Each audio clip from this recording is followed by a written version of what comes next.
Good evening, Padawans and Padawins. It is I, the one and only Redneck JT, and it is Monday night. You know what that means? Once again, two Ewoks in the park is back with me, the Redneck, and Sully, the Geek. Tonight, we'll be talking about Bad Batch Season 3, Episode 5, called The Return. So, grab your favorite adult beverage or whatever it is that you want to drink, something to munch on, sit back in that beanbag chair, chill out, and enjoy the ride. Sully, it's all yours. Aw, beanbag chairs. That's what we all want. Oh, wait. Mine's upstairs right now. Yes! For now. Soon, Right. it'll be down here once again. Welcome, ladies and gentlemen, to Two Ewoks in the Park, where we're talking about all things related to Star Wars, but in this case, it is the Bad Batch Season 3, the last and final season of the Bad Batch. As JT mentioned, it is the Episode 5, The Return. Yay. Yay. And of course, want to say hi to Mr. Bunky and Will, who just chimed in our Twitch chat, twitch.tv/accidental punch. That is where we're live every Monday nights at 8 p.m. Eastern and Tuesdays at 8 p.m. Eastern as well. So let's get down to the nitty gritty, because there was a lot that happened during this wonderful, wonderful episode. And yes, this was a wonderful episode. I do not think we have had a bad episode of the Bad Batch yet. If we have, I haven't seen one. And you're also in the process of like catching up in between, right? Yes. So Well, no, I'm all caught up. I'm a little behind on season 3, but I've been caught up on season 1 season. So you're getting there, which Yes. is good. Yes. I've watched through episode, I think we're up to episode 7, I think, Ah, there you go. as far as watching the new stuff. So you're at least 2 ahead. Mm-hmm. I'm a lot more. Yeah, you've probably already watched all 13 episodes. Yes, I am all up to date on that. I am. But I need to be. It's just one of those things I need to be. I can't help it. Understand. Folks. I can't help it. It happens that way. This is the way it goes. Okay? Yes, it is. Yes, it This is. is the way it goes. But the good thing is we're going to break this one down for you because, well, a lot has happened since the clones have escaped Tantus and were reunited with the one, the only Hunter and Wrecker. Oh, yes. Yeah. That happened last episode at the end. Will says, no sleeping. No, not allowed. Not allowed to sleep when it comes to this. Okay. I mean, hey, I'm just saying. But speaking of sleeping, this is how we start off the episode because Omega is actually sleeping. Nice and comfy. Mm-hmm. Cuddled up Nice. with her little doll. Nice and comfy. Will says, gotta watch all the episodes. Yes, you do. Just because we're breaking it down doesn't mean you shouldn't watch it. Absolutely, go and watch them. They're very entertaining. And a lot of people are like, yeah, it's CGI, it's computer animated. They're still great stories. That doesn't mean a damn thing. Just because it's computer generated and blah, blah, blah, and everything else. It's still great storylines. It really is. Complicated, integrated, interwoven storylines with all of the characters, especially in this episode. Yes. Especially in this episode. Yes. As Will so elegantly put it, they fill in the blanks. It really does. It fills in the blank. But the same thing that, and I've been saying it for years now, Mm-hmm. the Star Wars galaxy is huge. And there's so many characters out there that have nothing to do with Luke Skywalker and Darth Vader. Nothing to do with them. Okay. Yeah. Mandalore And it's alone. neat to see these sideline stories, you know? Yes. Hands down. I You know, I love mean, seeing like you were gonna say, you got Mandalorian. Mm-hmm. We had the Obi-Wan series that they only did one season on, but it was still really good. Yeah. You know, Ahsoka. and we got Bad Batch, which granted it's animated, but it's like I said, it's still good. If it's something that can keep my attention Yes. and keep me interested and keep me invested into it as much as I am, even though it's mainly because, well, I won't say mainly, but part of it is because we're doing the review, so I have to. But I don't sit there when I, you know, when I go to rewatch an episode on Monday, I don't sit there, oh man, gotta go rewatch this thing so that we can talk about it tonight on freaking Yep. on the show, blah blah blah. It's not like that. I look forward to rewatching these episodes. And for the record, I do have to state this for the record before we get back into breaking it down. JT was a little hesitant at first. A little, not a lot, a little. Only because he wasn't up to speed, and obviously he thought it was more a kid's show than anything. But then he just went, no, this is a Star Wars show. Then I started watching it, and you know, seeing, like I said, seeing the very interwoven and intricate storylines, and everything that are involved in this story. I mean, you think the storyline in Mandalorian was complicated. Yes. Mandalorian, in complication of the storyline, has nothing on Bad Batch. No, and that was a complicated story to begin with, because that centered around the Mandalorians of Mandalore. So, kudos again, Dave Filoni, yay!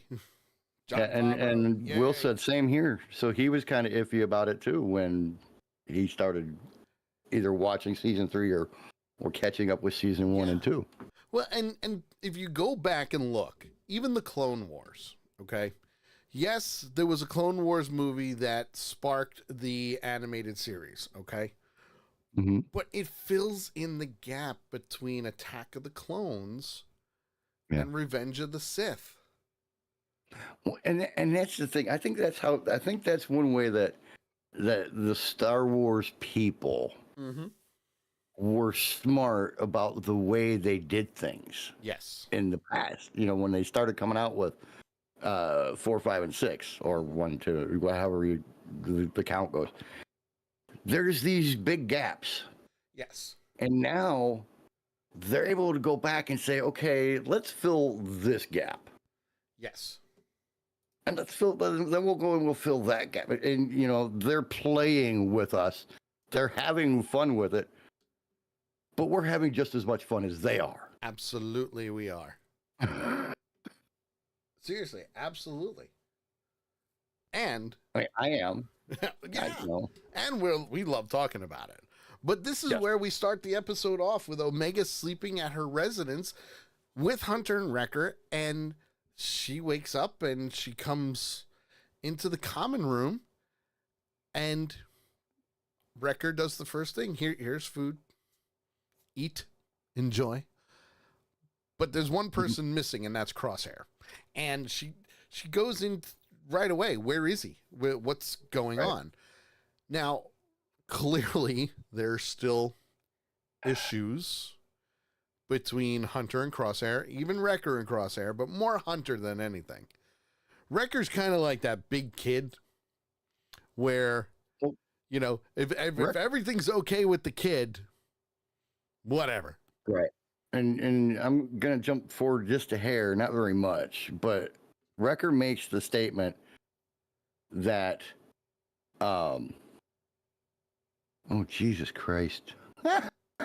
Brain cramp from hell. Omega trusts him. That's good enough for me. Yeah, absolutely. You know, which fits his personality.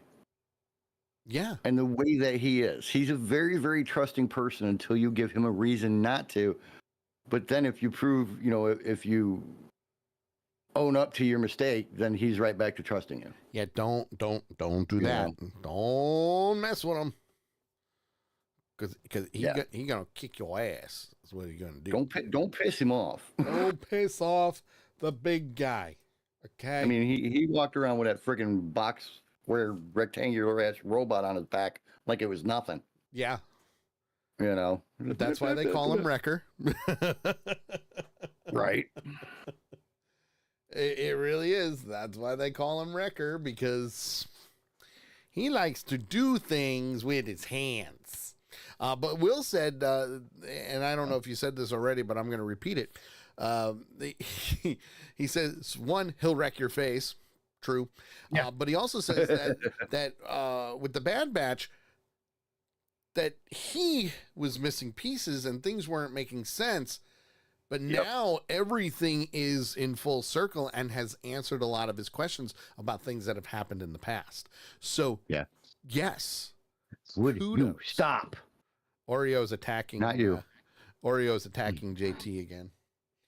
Won't leave me the hell alone. I'm trying to concentrate on what we're doing. She just... You don't need to concentrate on things. Yeah. Well, while they're talking about Crosshair, Hunter just replies with he's still adjusting. Mm-hmm. And it's true, because now he has nothing but his family. Right. It's well, just you know, Hunter, he was Omega. a prisoner for how long? You know, for quite a long time. He was experimented on and everything else. So, you know, he's used to being on guard 24 hours a day. Yep. Whereas now he doesn't have to do that. It's a total, complete 180 on the kind of environment that he's in and everything else. So that, you know, and I know, you know, I've experienced it too. Yep. Where So that changes, and you're just, you know, you're. It takes a little while to get used to it. it really does, especially for Crosshair. Mm-hmm. And we start to see a lot of the signs showing what's really going on with him. And in this case, he's practicing using his blaster. He's a sniper. So we've seen his hand shaking. He's losing control of the blaster. We know it's happening to him. We know it's all in his head. Mostly probably because of the testing that they were doing on them, you know? Yeah. And Omega is kind of the voice of reason in this episode, because Omega flat out tells Hunter, you need to talk to him. No, she told Crosshair that. Well, she told them both. Well, yeah, eventually she does. Yeah. she did the nice little sister / older sister thing, and flat out told them he's lost things too, but he's still your brother. You need to talk to him. And with Crosshair is kind of open to the idea, but he's also like, he's not going to talk to me. I tried to kill him multiple times. very, very hesitant, which is understandable. Oh, you know, I mean, hands down. It's like a lot of people that have been in combat. You know, they have a hard time talking about things. Yeah. And with, you know, the complicated story behind this relationship between Crosshair and the rest of the group. Yes. You know, it's makes it even harder. Now, which is the thing with this, if you noticed, while she was talking to him about going and, you know, talking at Hunter and doing what needed to be done and so on and so forth, mm-hmm. she also starts asking him questions about being a sniper and what does it take to be a marksman. Mm-hmm. He said the coolest thing, and now mind you, I'm paraphrasing. He said that it's more than just looking through a scope, which any military person will tell you, oh, hands down. Well, and the neat part was when he said that, Yep. he reached up and he adjusted dials on the scope. Yes. So just that motion itself explained a lot. Yeah. And Yeah. any sniper will tell you, anybody who's trained as a sniper, a marksman, anything like that will tell you, it's a conditioning, and it's kind of like a lifestyle when it comes to the military, because you need to be aware of your surroundings. You need to be aware of what is right there in front of you. You need to be aware of your target, the air, the wind, you name it. Anything can affect your shot. The heat rising up off the ground can affect Yep. it. But you also need to have control, because as any military sniper will tell you, there are times you're in that position for hours. Days. Yeah. At most, days. Yep. At most. So Mhm. he has no problem opening up to Omega, which is a huge, huge step. And I've been saying this for the last 4 episodes, that we're seeing him finally progress and become that big older brother to her, which is a good thing. But as JT mentioned, he's very reluctant to go and talk to the guys. Mhm. But, And again, it's understandable. oh, very understandable. But she also says, just give them time. Give them time. But you should still talk to them. So it's cool that we're seeing her become, I would say, kind of more of a leader than anything at this point. She's become a moderator. Yeah. A moderator probably would be a better term for it. Right. And, with the relationship between Crosshair and Omega, when you go through what, sorry, my brain fart. Well, no, not a brain fart. My brain went somewhere else. When you go through the kind of things that Crosshair and Omega went through on Tantus. Yep. And you escape together, and you go through everything they went through trying to escape and get to a safe place where they could actually relax a little bit and be able to reach out for help. Yes. You instantly form a unbreakable bond between the two of you. You really do. Because, you both went through the fires of hell together and you made it through somehow. You did it. Yay. And, she's got the same kind of relationship with Hunter and Wrecker and Echo and even Tech. Yeah. But it's a little bit more intense with Crosshair, but she understands that in order for Hunter and Crosshair to get back anywhere close to what they were before Crosshair double-crossed them, you got to talk. Yeah, just talk it out. And the perfect opportunity is coming up. Yeah. For that to happen. Well, while they're having that conversation, Hunter and Wrecker are having their own, because Hunter's kind of like, I don't know, I think I should have given Crosshair his rifle back. Yeah. At least as soon as they thought. But this is where, you brought it up, where Wrecker says, well, he trusts her and Omega trusts him. That's okay with me. I don't care. Whatevs. Omega trusts him. That's good enough for me. Good enough for me. So you can see how simple Wrecker's mind is and the way he sees things. Mm-hmm. Yeah, he's a brute. He is smart. He is. He's smart. Yes. But not as smart as the others. But that's the flaw with Clone Group 99 comes in, because he got the muscle and the brawn and the strength. Right. And everybody else got something else. You know, Right. so while they're talking about that, we see Echo's ship, the Remora, come down. So yay, Echo's coming back to the island. It's gonna be great. And Ozzy or AZ, I would probably say AZ, right? It's probably AZ. He's the medical droid that they saved from Camino. Mm-hmm. He, I'm surprised Crosshair hasn't actually shot him yet, but he tells Crosshair that his shooting accuracy is 53%. It's above his, it's below his average, and Crosshair's like, Well below I your know, average. I know.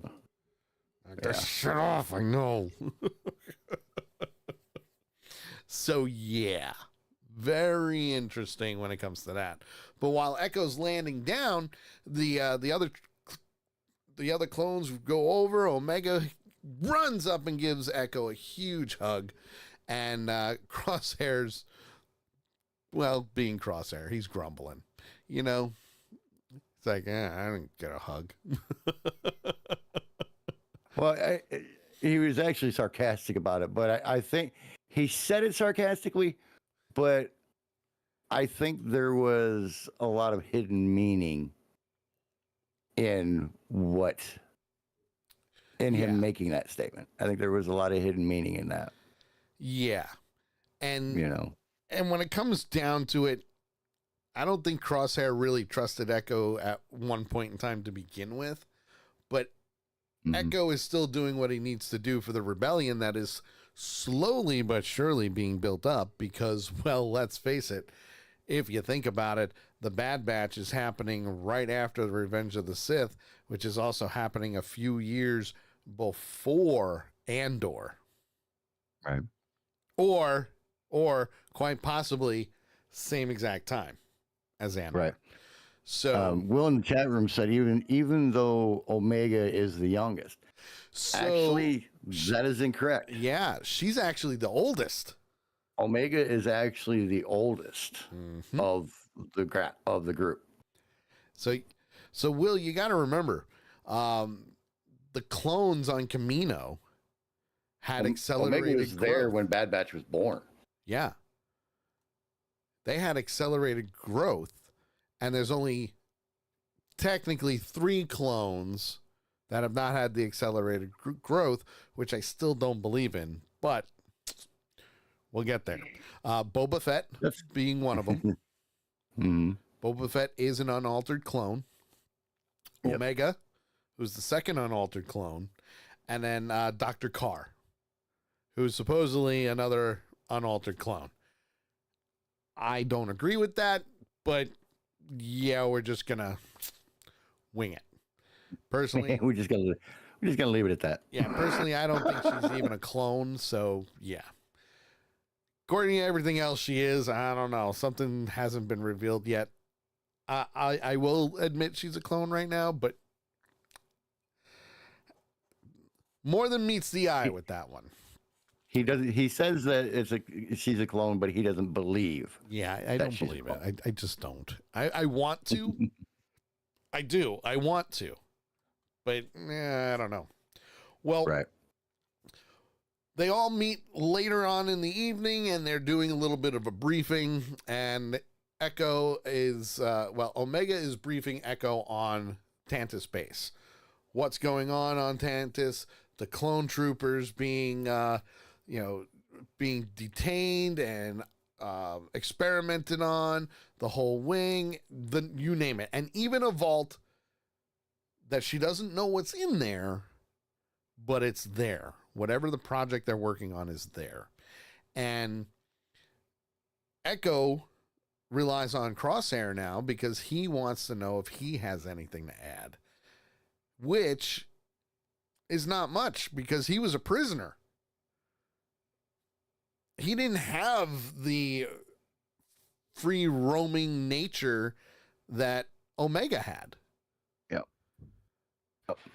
And even Echo's like, well, okay, well, we're trying to get as much information as possible. This is not a lot to work with. We need more. What else can you get me? And Omega says, well, how about Nala Say's data pad? Doesn't work, but it should have all the information that they could potentially use on this data pad. And Hunter goes, well, maybe they got schematics on that thing.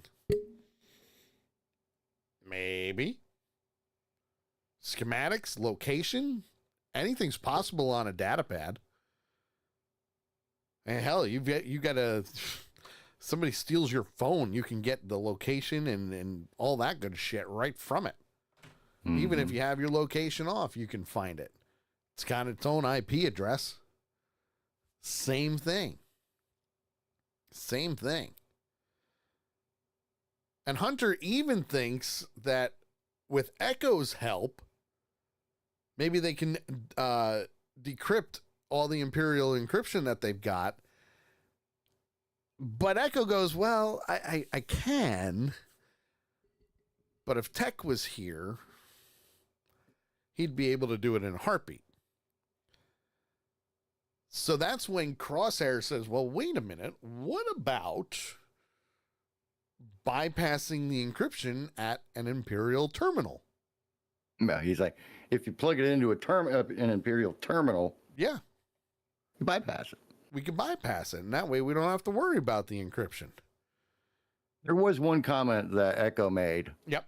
Just before he said that, and that was that, the Imperial encryption is going to be hard to deal with, especially with not having Echo.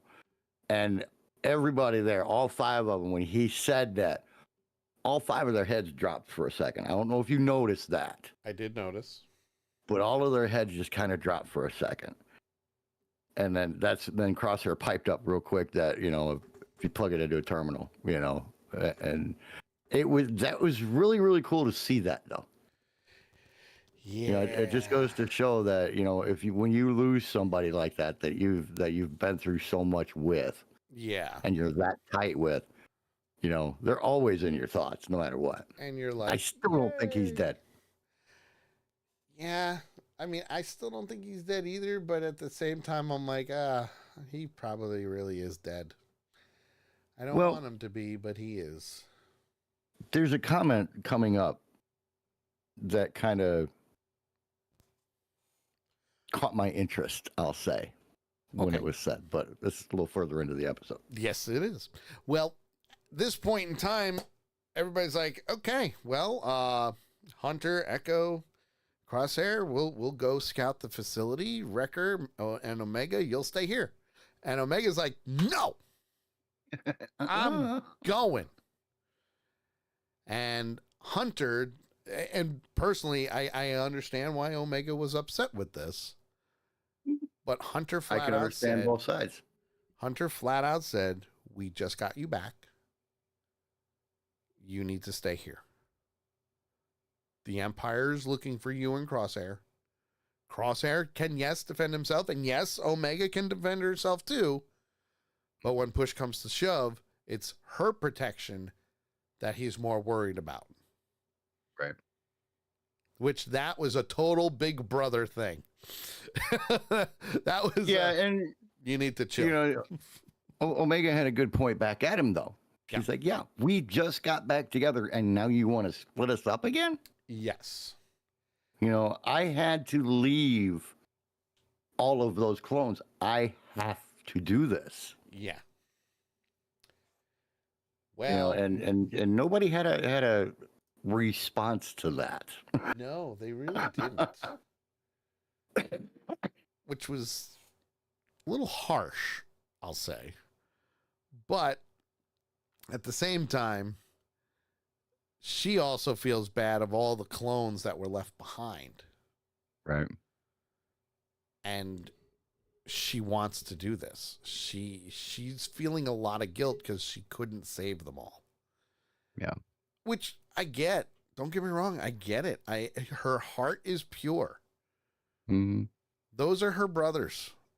I get it. She wants to help everybody. And the one thing that either she doesn't understand or she refuses to listen to is that you can't do that. Right. You're never going to be able to help everybody. Nope. Not You know, at and all. and Echo makes a comment here just in a few seconds that or when does he make it? Towards the end of the show, actually, that kind of pushes that point home. True.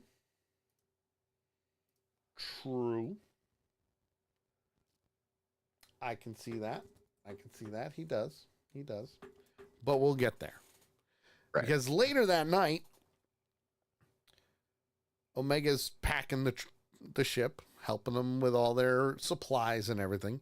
And Crosshair tells Omega, try not to be upset with him, meaning Hunter. Mm-hmm. He knows, even though she's a kid, she's more than capable of handling herself. She's proven it. And that's when she goes, well, you know, I am older than you. Yeah. I mean, you're still young. What do you mean? I'm older than you. I'm older than you. So, but at the same time, Wrecker passes Crosshair, gives him his old armor, and said it just didn't feel right, not getting rid of it. Yep. So you can tell that Wrecker's one of those. He's back. Whatevs. Here's your stuff, man. Welcome back. Right. Hunter's still a little on edge. But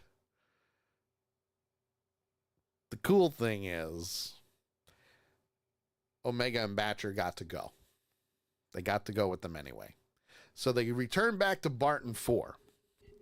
And if you remember Barton 4, that was the planet that Crosshair disobeyed a direct order and shot an Imperial officer and killed him.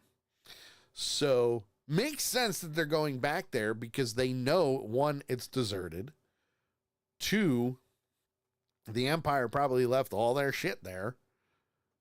And oh, by the way, let's hook up and plug in. Let's see what we can get. So when Echo's ship does a full scan, no life forms, and they go outside of the Imperial Depot. And Hunter, and again, this is where Hunter is like the greatest at noticing things. Hunter notices that there's remotes and lights flashing.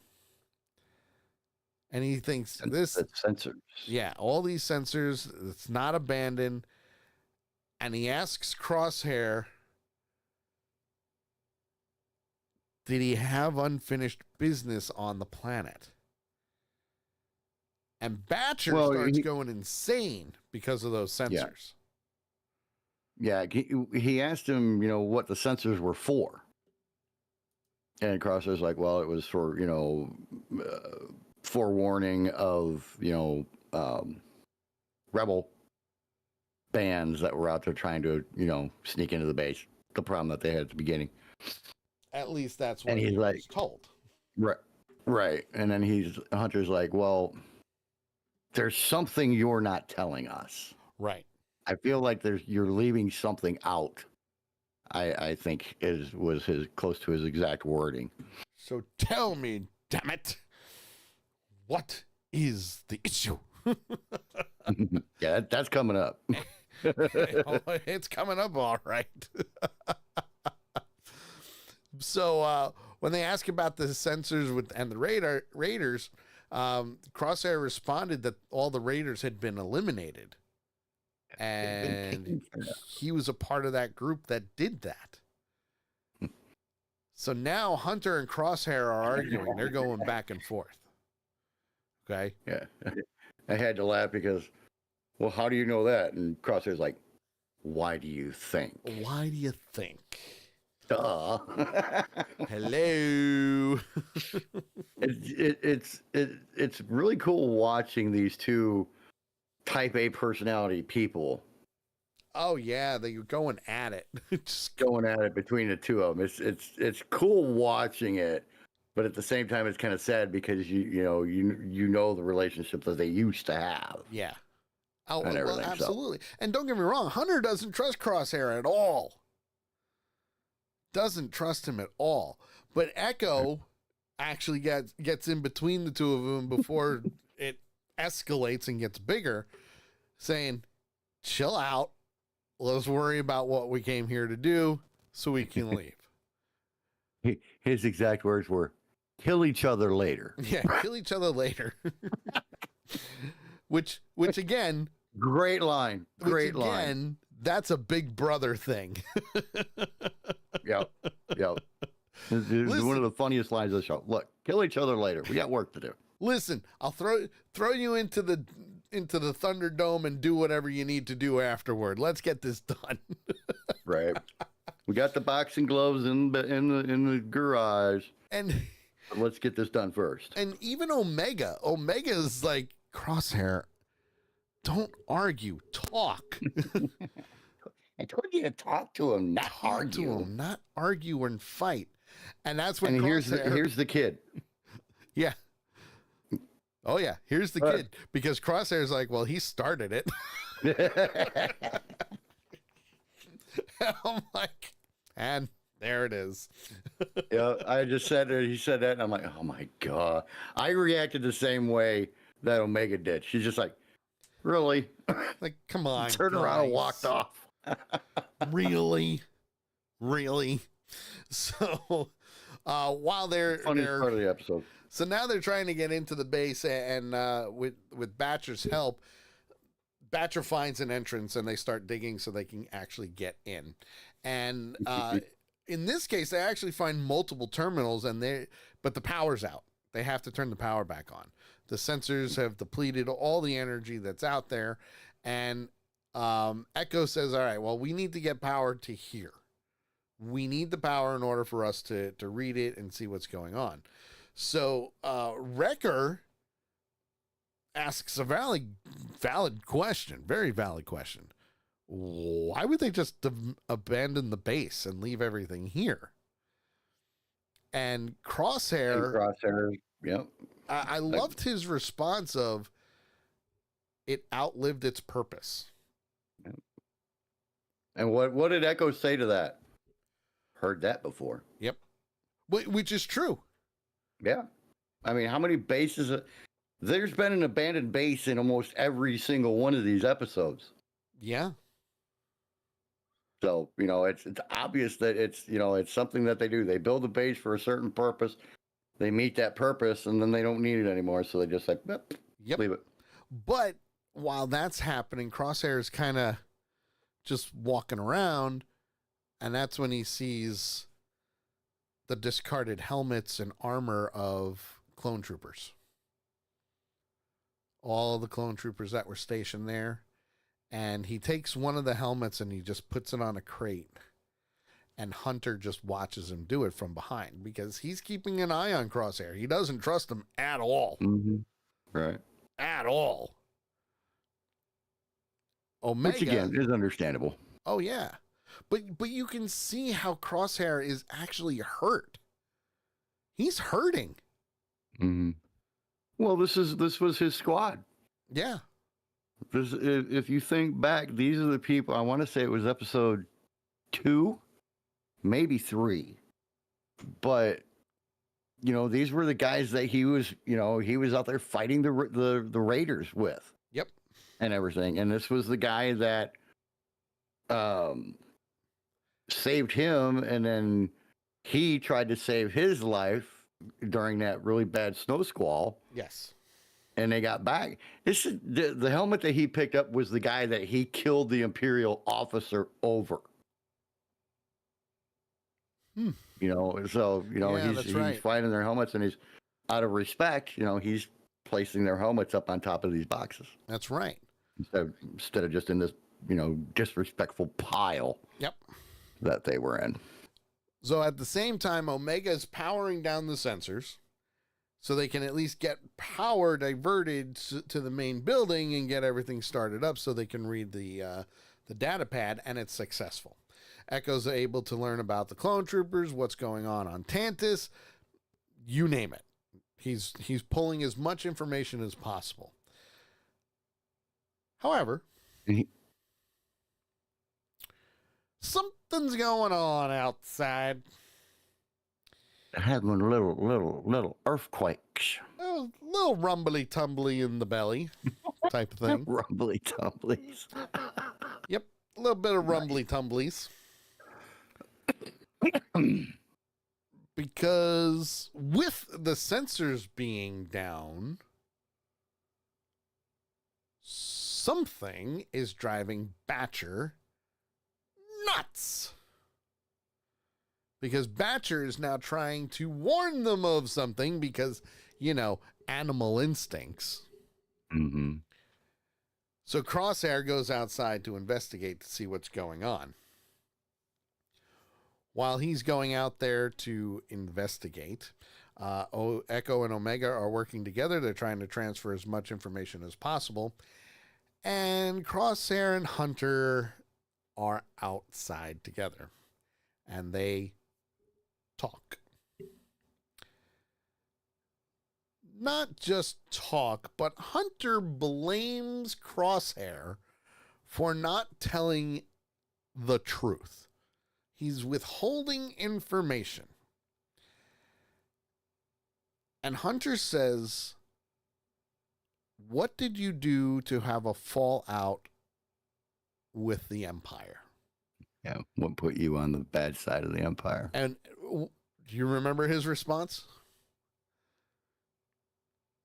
I killed an Imperial officer. I killed a lieutenant. I killed my lieutenant. No, I don't think I killed my lieutenant or an officer. I think he said I killed an Imperial officer. The thing was, Hunter goaded him. Yeah.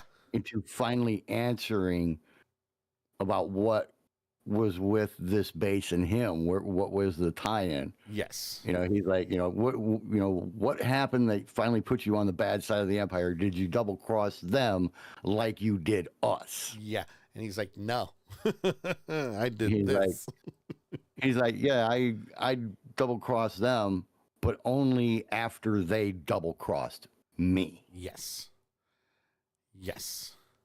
Which I thought was really cool. Now. And it's true. And it's true. So. Hunter. I mean, he was pushing. He really was. Like it's just so much that you can push your brother over that breaking point before your brother takes a swing at you, that type of thing. Right. And you could see the tension is just getting there. It's getting up there. And Crosshair said that he risked everything to send them a message from Tantus, but they ignored him. But Crosshair is also blaming Hunter for letting Omega get captured to begin with. Which, that was the breaking point. Well, and then he goes, you're mad that she escaped with my help, not yours. Yeah. And, that was the proverbial straw that broke the camel's back. Oh, yeah. They were ready to go all Rocky and Apollo. And, yeah, they were getting ready to throw down when all of a sudden... Yeehaw, we got ourselves a little hero. Earthquake. More rumblies and Batcher barking. Mm-hmm. Because now we have a new issue. Yeah. And it's an ugly one. Oh, it's ugly, all right. No, it's fugly. Yeah. With lots of teeth. Yeah, it's beyond ugly. That's for sure. Because what was causing those rumblies was a giant serpentine worm. Now, the worm was spelled W-Y-R-M, not O-R-M. And it's native to the planet. Hmm. And it breaks through the ice and the caverns. And It's a giant worm. and then Omega has a oh shit moment where now she realizes that what the sensors were doing, the sensors were keeping this thing at bay. Well, and even in the episode that was the main focus earlier, like I said, it was episode 2 or 3. We didn't know that. No, we didn't. The only reason that we knew of for those sensors was for like we said, prior warning when the Raiders are coming. Yes. Not that they were actually repelling things. Right. But it got real interesting because Crossfire was looking. Crosshair. Crosshair. Someone clicked that Crossfire. one. Watch Crossfire. Pew pew pew pew. Pew pew pew pew. But I can hit my Crosshair target. looked over to the side, and the bird that to this point we had only ever seen flying. Yes. Anytime we ever saw this bird, it was always in the air. Was sitting on a post. Yeah. And that got Crosshair's attention because he kind of got that look on his face, and he pulled out and he took the toothpick out of his mouth. He went, uh-oh. Something's not right here. Yeah. Crossfire. I can't believe you called him Crossfire. Well, I was thinking of the song Wildfire at the same time, so they kind of. All right, I got you. Well, while that's happening, Echo and Omega are like, oh, we got to get the power back on. We got to get those sensors back up and running because otherwise, all hell's going to break loose. And a very good point was made. Oh, yes. That we need to get it back outside the wire before we turn it back on. Otherwise, we're going to be stuck inside the perimeter with that. Yes. Which is where... Very good point. Which is where Crosshair volunteers to help get it out of there. And Hunter says, we're doing it together. But notice the difference in the exchange. Oh, yeah. That exchange was brutal. The exchange, because we had the exchange out on the ice. Right? Yep. And because when the worm busted through, well, hell, they all ran back into the building, which, hello, I would too. Absolutely. And then Crossfire... You did it again. It's stuck now. It's freaking stuck now.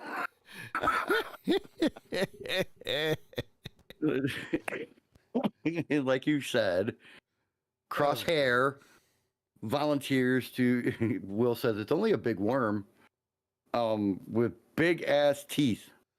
But he, like you said, he volunteers to distract it and try to get it to follow him back outside of the perimeter. Yep.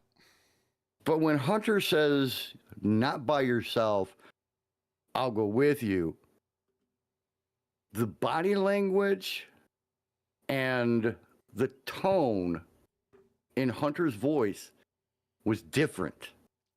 Yes. It wasn't angry and suspicious anymore. It wasn't, okay, you're my buddy, but it wasn't, you're my enemy until you prove otherwise. Yes. So just that conversation that they had out there before the worm showed up eased a lot of Hunter's fears. Yeah, it really did. And that's huge because that plays in big time into what happens next. Will says that ship would not stop those teeth. No, that thing would eat that ship up like a freaking Cracker thing of Jack. yogurt. Like Cracker me Jack. eating a freaking Reese's egg or something, Yeah. Just, Yeah. Well, while it's giving chase to them, because, now they're trying to get it out of outside the perimeter, that's causing cracks and causing cave-ins and all that good stuff. The ship gets knocked down a few. And Wrecker is going to manually power up the backup generators. Yes, the reserves. So he's doing that, but while the ground is cracking beneath them, Hunter falls down a hole, which leads into a tunnel. Only making matters a little bit worse because now those tunnels are where the worm is coming from, because that's how it's traveling underneath everything. You noticed he hurt his shoulder. He did. He hurt. I did would that like rub to on say, his shoulder like, ow. I would like to say that he did a Mel Gibson in Lethal Weapon. He dislocated the shoulder a little bit. Good thing for armor. Okay.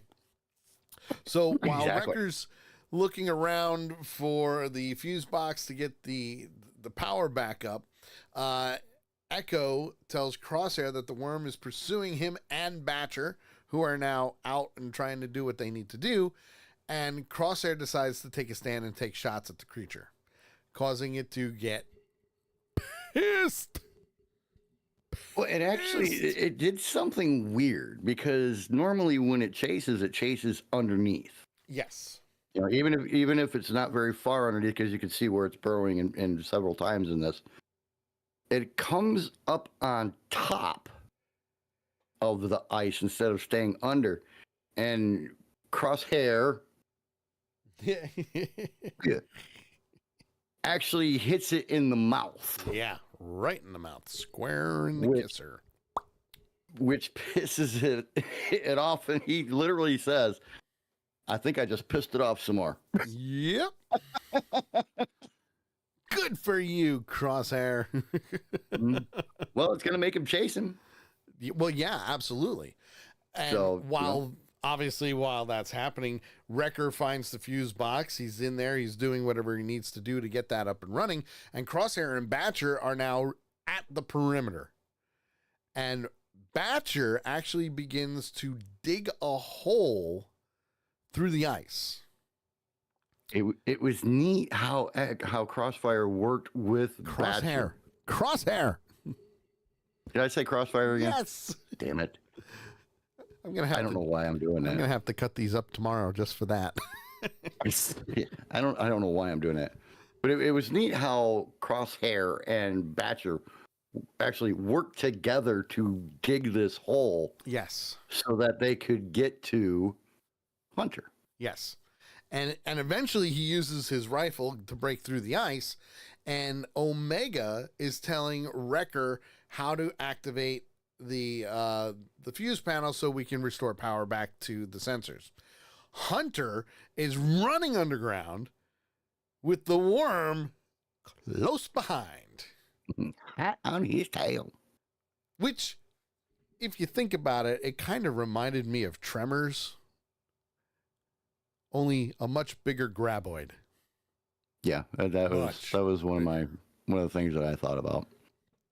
So Hunter reaches the hole Crosshair and Batcher have dug, and they pull him out, and they say, "Hey, Hunter, you're good." But then the worm is trying to grab Hunter. Busts out of the ice, and he's coming back at him. Here come, man, breakfast. Turn it on. Well, turn it on. Both Hunter, Batcher, and Crosshair are now running to the perimeter because they're on the other side.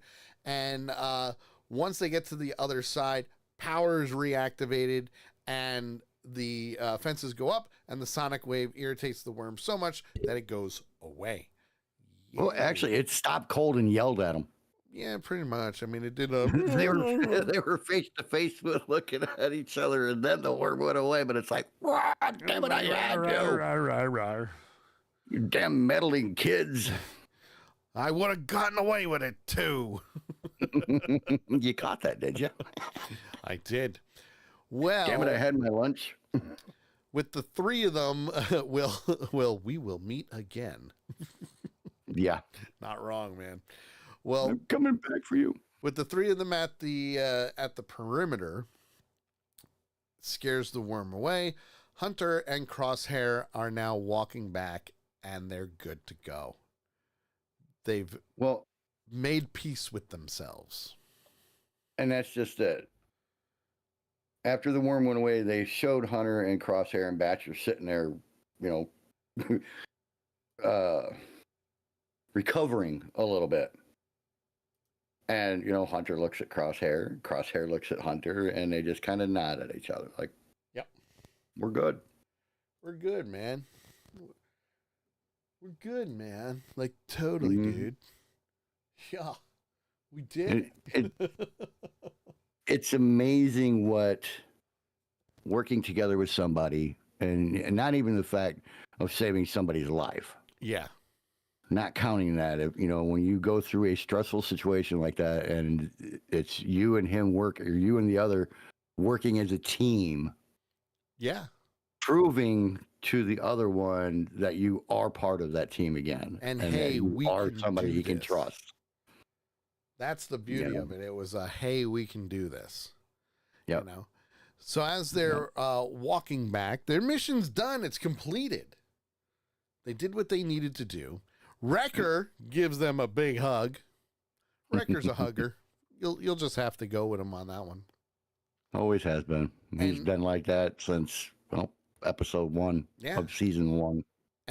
And even Echo is thrilled that both Hunter and Crosshair were able to work through their differences and work with each other and save each other and do what they needed to do. They were able to resolve the issue of, well, you betrayed us, you tried to kill us, and oh, by the way, you also tried to take Omega from us, you bastard, to listen, I'm not that guy anymore. I've grown, and I'm continuing to grow. Let's see what we can do now. And the data pad, while it's being analyzed, did not have any information on the location of Tantus. Right. But Echo tells Omega that the information that the two of them just provided can help him and Rex find the clone prisoners. Will go a long way. It'll go a long way and help save them. Echo even goes as far and says, listen, you did what you could. You did exactly what you were supposed to do. You did what you were supposed to do. It was fight or flight. You got as much information as possible. And that you did great. He reassured her so well that there was nothing else that she could have done. The important thing is that she was safe and with the boys. Well, and, he told her, you did exactly what you were supposed to do. Yep. Which was to get out of there. Yep. And at the same time, you saved your brother. Absolutely. But there was an interesting comment that Echo made a little bit earlier after they were going through the data in the data pad. Yep. And actually, I think it was just before the worm attack, where he said they have a lot more clone prisoners than we thought they did. Yeah. But they were kept separate. Yeah. I think that Tech is in that other group. Think so? I do. It's a good theory. Why else would they keep them separate? Especially with having Crossfire in this group. You don't want Crossfire and Tech to see each other. Yeah, I like that theory. So I think he's in one of the other batches of prisoners. I like that theory. I also have a theory, and I don't know if I can actually mention it yet because we haven't seen the other character, but I have a theory pertaining to that as well when it comes to Tech. Okay. I do. When the time's appropriate, you'll toss it out there. Well, at the same point, a little bit later on toward the end of the episode, we see Hunter and Crosshair talking, and Crosshair admits to Hunter that he underestimated the Empire. He didn't. Thought he was doing the right He thing. thought he was doing the right thing, and Yeah. that's when Hunter came back and said no one understood what was happening. No one. And the key part of this entire conversation is when Crosshair. Yep.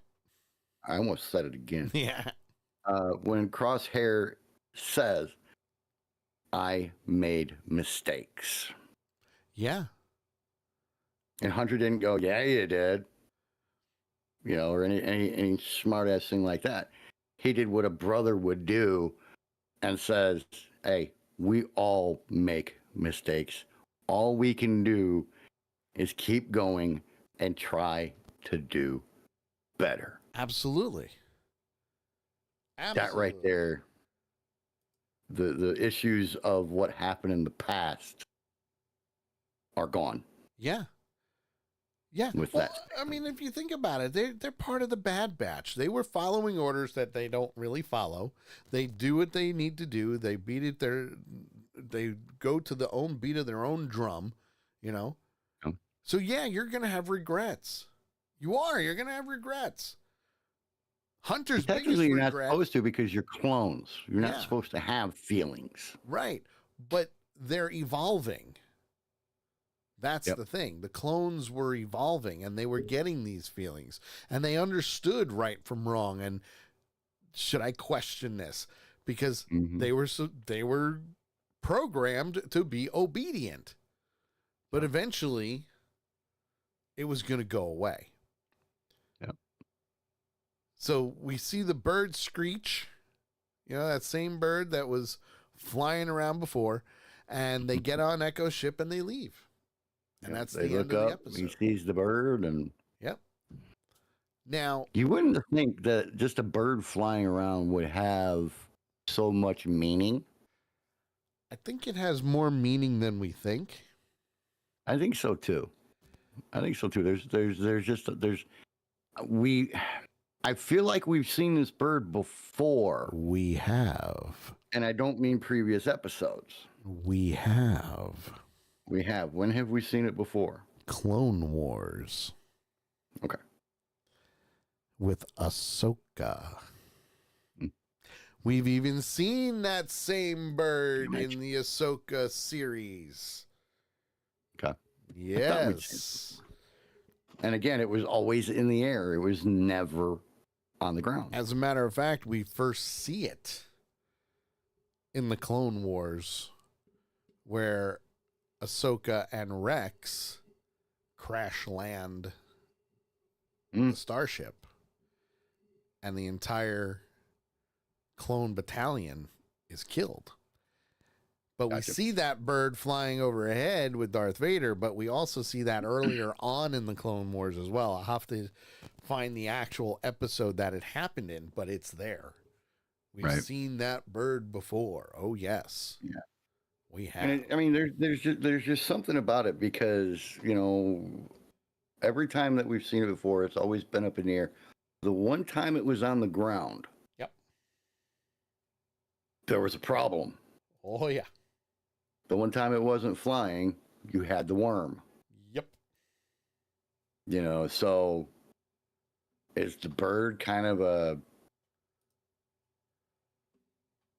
I don't know, maybe, kind of a version of the Force kind of idea of, Spidey sense kind of thing or something, or what? I mean, it's interesting what this bird is. That has me wondering. Let's see. That is, well, it's a little bit different, but the one that was with Ahsoka is a moray or a morai. Mhm. It's kind of like an owl, so to speak. Right. So Right. depends on what's going on that planet, Right. really, if you think about it. Will says the bird needs to get the worm. There it is. If that bird can lift that worm up, more power to you, birdie. More power I'll throw you a to them. cracker. I'll throw you a box of crackers if you get that son of a bitch. Truth. So, that is the end of this week's episode, which means, JT, because we have to You're end the show. How You're up. many Clone Trooper helmets will you give it today? 4.5.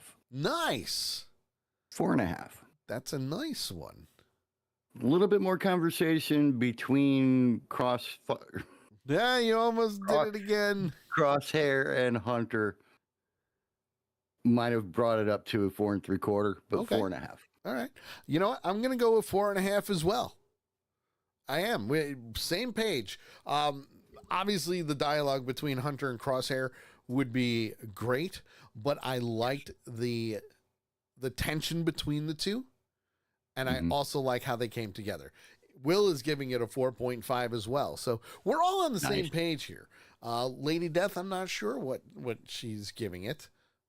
I think she forgot about the Monday night shows. I think she's got stuff going on right now. She does, and that's okay. It's all right. Mm-hmm. We gotcha. We gotcha. We know she'll be back. Absolutely. So at least we're on the same page. So 4.5 so far overall for this episode. Yeah.